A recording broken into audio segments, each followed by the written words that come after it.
pulled the trigger that killed your son now masturbates to memory. I hope you have a cold, rough, unkind, harsh prison life with monsters like yourself. I want you to endure years and years of pain and abuse, which is, in my opinion, not harsh enough. If I had my choice, you would die an extremely slow, torturous death. Nick is a very kind and loving. Why would you want to hurt him? You don't know kind. You're evil. I will have to eventually forgive you. Otherwise, you will haunt me. You will never, ever be in my thoughts after this. Never. My family will move on, not you. You have ruined your life, not to mention Adam's. He even gave you a ride. He was thinking about inviting you back to that table because he felt sorry for you. I feel sorry for you. I have watched my son suffer daily, every hour, every minute. But we will always remember that someone tried to kill 5 people, and all they did was want to go to school. The teenage suspect in that high school shooting in Chardon, Ohio on Monday was charged today with 3 counts of murder. We asked Michelle Miller to find out what she could about the suspect, TJ Lane. Michelle starts tonight with a march that the high school students held this morning. They all meant a lot to us. Nicole Weaver, a junior, walked with hundreds of other students back to Chardon High School. It's just really hard to figure out how I should feel about all this when they were all my friends. Weaver was friends with the 3 students who were killed. She was also once friends with the 17-year-old alleged gunman, TJ Lane. They call him an outsider, an outcast. He wasn't always like that. I remember middle school, he had a lot of friends. When did you start to see the separation? Since freshman year, I would go into the cafeteria. He'd be sitting there, by himself and everything. And, I feel like I failed as a friend because I should have, at least gone up to him and said, how was your day? How are you doing and everything? Ohio court and police records reveal Lane's home life was deeply troubled. His father, Thomas M. Lane Jr., was arrested for assault and served time in prison. The boy's mother, Sarah Nolan, at times did not live with her children. We never saw them playing. Never saw them behaving like children. Timothy Fogarty lives across the street and owns the house TJ shared with his father, brother, and sister. The house has been empty since they moved away about 5 years ago. The bedroom doors are padlocked on the outside. The house had been turned into something that looked like a jail cell. TJ Lane's grandparents gained custody of the boy. Neighbors say his grandparents did their best, but in the past 2 years, deputies were often called to the home to deal with problems caused by his older brother's drug use. In 2009, TJ Lane was charged with assault for allegedly punching and choking his uncle during a fight. A judge ordered community service. Scott, prosecutors have said publicly that TJ Lane chose his targets at random. But investigators tell CBS News that he knew his alleged victims well, and that one of the key factors that may have led to the shooting was that Lane's girlfriend had broken up with him the week before and started dating one of the boys he allegedly killed. Michelle, thank you. We do know that this tragedy could have been a lot worse if it wasn't for Frank Hall. He's the assistant football coach who chased the gunman out of the school. Today, Hall talked publicly about the shooting for the first time. I don't know why this happened. I only wish I could have done more. I'm not a hero. Just a football coach and a study hall teacher. I'm here to tell you that tomorrow our schools will be open. The only victim still in the hospital is 17-year-old Nick Walczak. He was wounded in the arm, the neck, and the back. Today, his mother says Nick still can't feel his legs, but his doctors are optimistic about his recovery. American town, Chardon, Ohio, is searching for meaning today, learning more about the high school student who opened fire in the school cafeteria. And ABC's Rena Ninan is back on the story again for us, again tonight. Desperate 911 calls from a school under siege. Hi, Chardon High School. We had shots fired, gunshots, multiple gunshots. 911. Chardon High School, we need police up here. There's someone in the building with a gun. Yeah. Today, police announced that 2 more students shot in the school have died. Russell King and Demetrius Hewlin, seen here in their yearbook photos. A 3rd student, Daniel Parmator, died just hours after the shooting. Late this afternoon, a glimpse of the 17-year-old suspect, TJ Lane, on his way to court. Prosecutors say Lane confessed to the crime but offered no explanation for what drove him to kill. He admitted he went into the school cafeteria and fired 10 rounds at a group of students sitting at the cafeteria table, that he did not still know the students, but he chose them randomly. But why? Few clues so far. ABC News obtained court records showing both Lane's parents have a history of domestic violence. In 2002, his father was charged with attempted murder. There have been conflicting reports Lane was bullied in school. He's been described as a quiet teen, one friend telling me he'd seen a change, but nothing that raised alarms. He was a good student in school, and he just turned goth and his grades started dropping. For the first time today, we're hearing from Frank Hall, the hero coach, who chased Lane out of the school, saving untold lives. I just want to say that I'm sorry to the families, to the victims. I wish I could have done more. Hall wasn't the only teacher who sprung into action yesterday. For years, Chardon had been preparing for the unthinkable with drills like the one you see here. In 2010, we conducted a drill to Chardon High School. And I remember hoping we would never use the skills. Today, Chardon is pulling together as a community. The school superintendent telling the country this tragedy is about much more than a terrible thing in one small town. We're not just any old place, Chardon. This is every place. As you've seen in the past, this can happen anywhere. Faculty and staff will gather at a nearby high school and elementary school tomorrow at 9 a.m. Grief counselors will be on hand. Students return back to school on Friday. As TJ Lane walked in, he was executing his plan, taking off his button-down shirt to reveal this. A white t-shirt with the word killer scribbled on it, showing it off with a smug smile on his face. He wore one like it the day of the shootings. Parents of the victims called Lane a monster, a pathetic excuse for a human being, and wished him a slow, torturous death. I hate you for the pain you've caused, Nick. You chased him down the hall and fired the last bullet that paralyzed him. Why? Why did you do it? Why? Throughout their statements, Lane just smiled, and at one point even raised his middle finger to victims' families. And his statement to the court, just too vulgar to say. Well, it was a very difficult statement to hear and to see its effect on the families. I mean, I don't think anyone could say anything different. The brother in the courtroom and that did this was not the brother I knew. Lane's sister Sadie spoke after the sentencing, remembering back to that day at Chardon High School when gunshots rang out and kids ran for cover. She was one of them, hiding, not yet knowing. Sitting in that room in shock as we all comforted one another, I heard a police officer outside of the window say that they suspected TJ Lane. When those words hit me, I shook and cried and denied that all this could be true. 6 people were shot, 3 killed. And the city of Chardon has never been the same. You will never, ever be in my thoughts after this. Never. My family will move on, not you.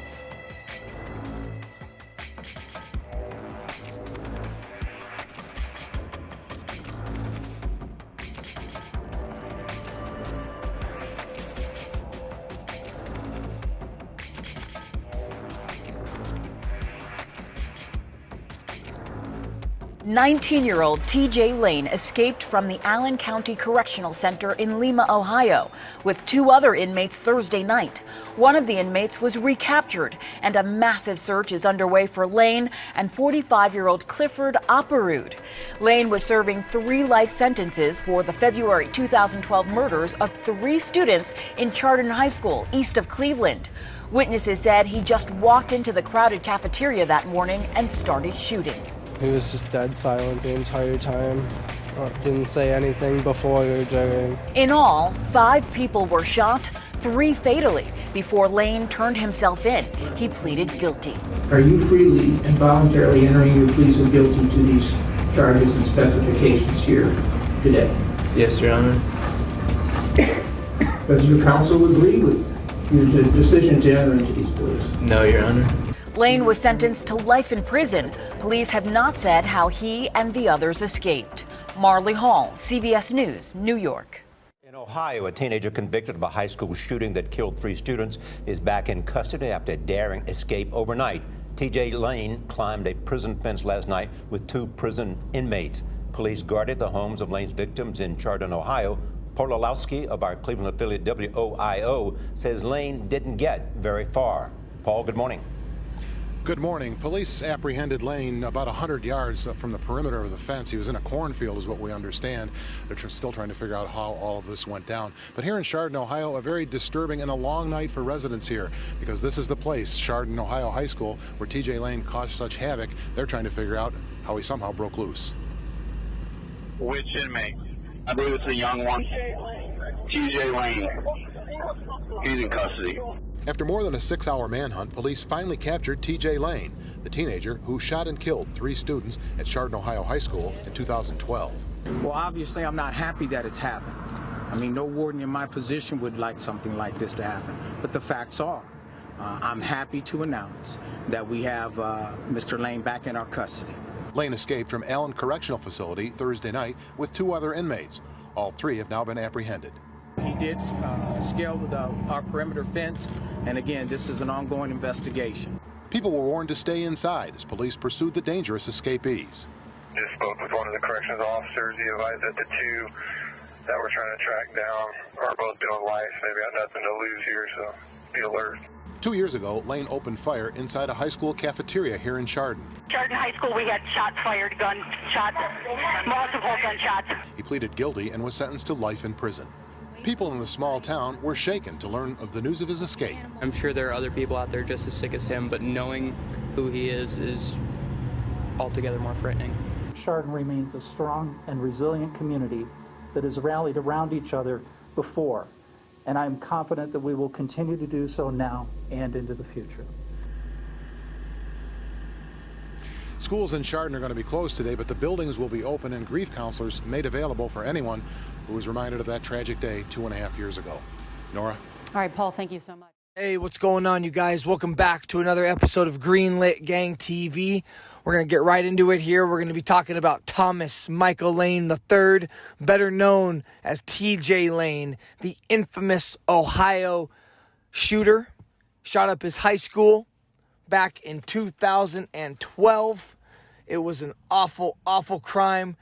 Took the lives of three young people, 3 high school students, seriously wounded 2 others.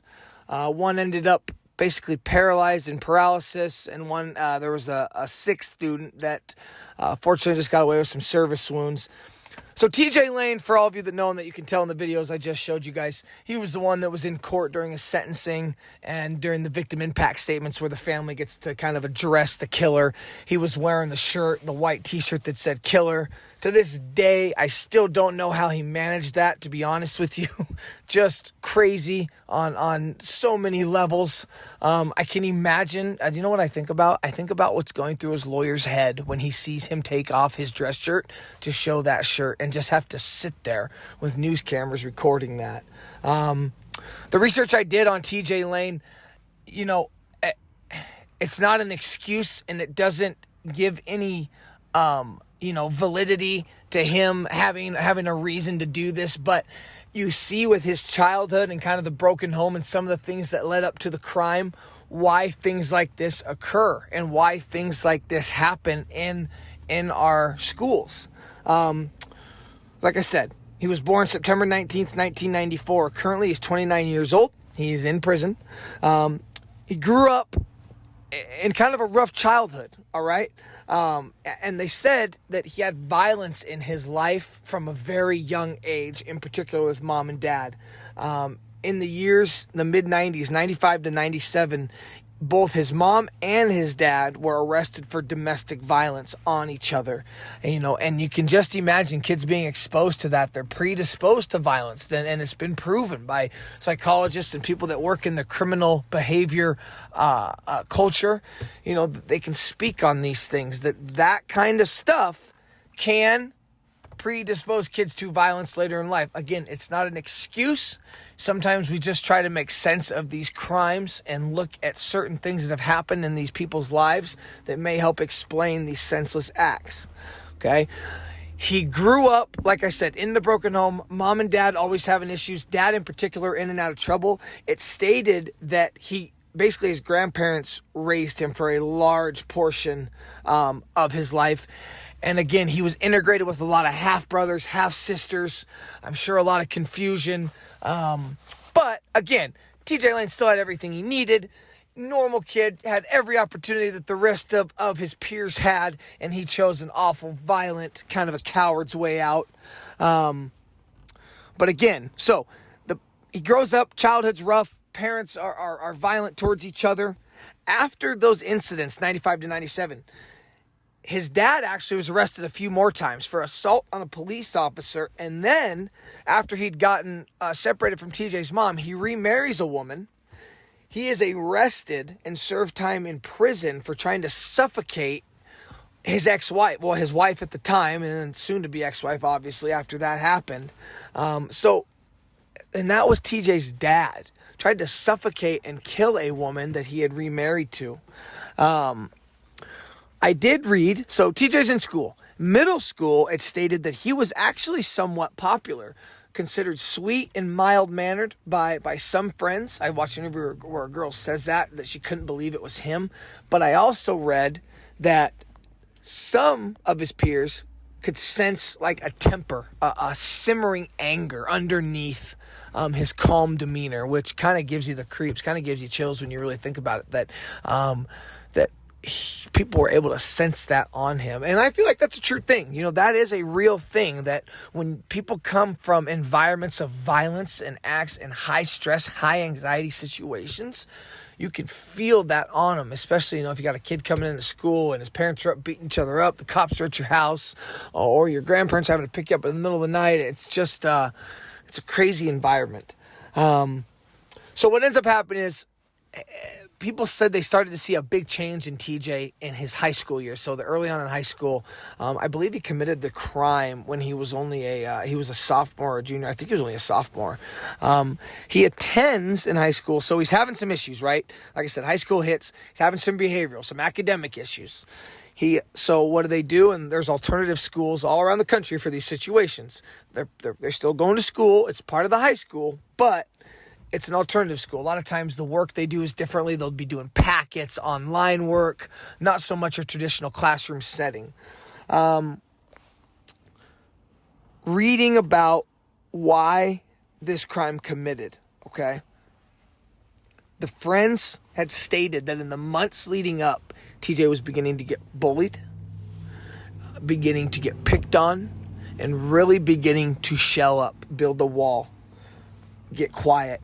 He just seemed sad and down. And again, I am not making an excuse for TJ Lane. What he did is horrible. What he did after, when he was sentenced and pled guilty, he's a down, low life. He's at where he belongs, and he should never, ever, ever get out. How many people have been picked on? How many people have had issues in school? They don't go shoot people, okay? So, as I'm doing the research on this, again, the shootings happened in 2012. It stated, and a lot of times juvenile records are sealed, so it was kind of hard to find this out, but I was able to find this out. He had 2 juvenile offenses in 2009. Struck a boy in the face. So maybe a fight, maybe he attacked somebody, whatever. That's all I could read, that he struck a young man in the face.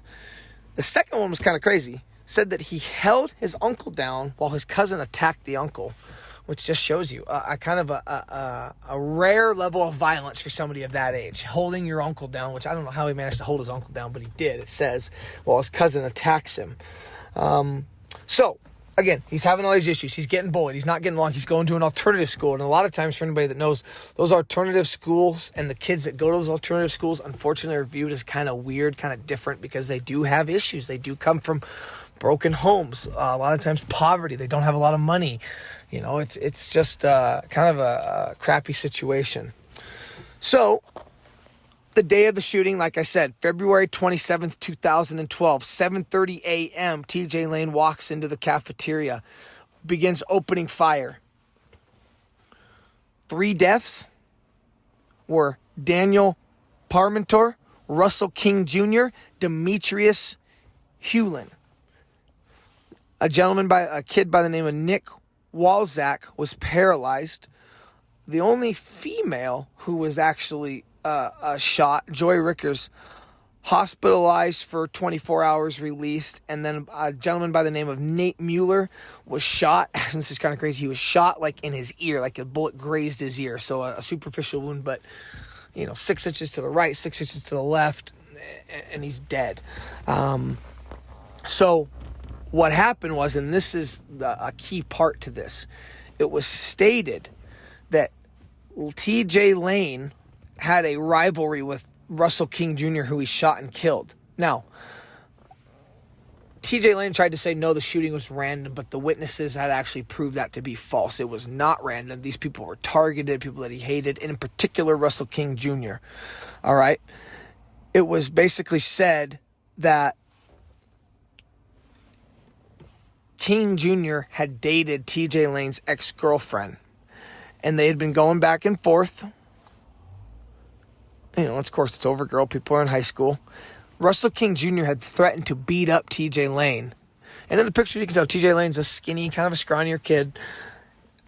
They said that TJ Lane picked up weightlifting and was working out in preparation for a fight with Russell King Jr. So that just gives you another insight into his mindset. All right? That is crazy. The shooting happens. The reason there were not more victims was because a couple teachers, one who was a football coach, charged TJ Lane, basically ran him out of the building, all right?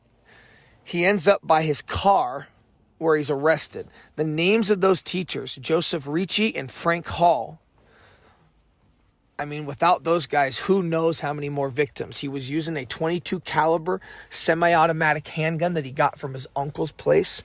When the police, after they arrested him, they raided the grandparents, the uncles, the parents. They were looking for evidence. He was arrested. Tries to say they're random. They weren't. He was 17 at the time of the killings. So there was some initial, maybe, are we charging him as a minor? Are we charging him as an adult? And usually in these situations, they try to charge him as an adult, which is exactly what happened. He's charged with 3 counts of first-degree murder. February 26, 2013, he pled guilty. And then on March 19th, 2013, he was sentenced to 3 life terms without parole. Now, what made TJ Lane extremely famous, yes, the shooting, was the sentencing hearing. Takes off his dress shirt, proudly wearing a shirt in big, Sharpie letters, killer. Smiled, smirked, said some very vile, awful things to the parents, grandparents. And you can see in the video, I mean, he's literally turned around, just smiling, smirking, making some just awful remarks to these family members. And I just think about what must be going through their mind. And I kind of want you guys to, if you don't mind, in the comments, leave something. Tell me what would be going through your head if you saw that. I'm surprised you didn't see one of those courtroom moments where somebody tries to jump over the bench to go after him. I'm like, oh my God, this would be that time where it's like, it is just, there's a level of evil that one must reach to hit that. A lot of time has passed. You'd think maybe he thought about it. He'd never done anything like this before, but no, he was still keeping that same energy, almost that same energy he had the day of the shooting. So what ends up happening is he's sentenced to these 3 life terms. Story's over, right? No.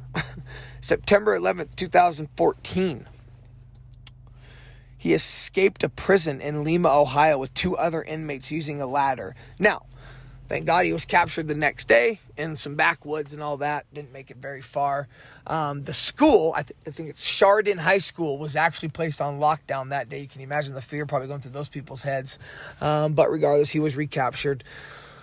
I just wanted to do this story because I've watched stuff on this over the part of a decade, and I'm hearkening back to him in the courtroom with that killer T-shirt on, and he's a baby face. He's got a shaved head, hardly any facial hair, but he's just evil, and he's where he belongs. So anyway, TJ Lane, Chardon High School shooter. Let me know what you guys think about the video. Again, I love bringing this content to you guys. I will have another video up in a few days. Have a great day.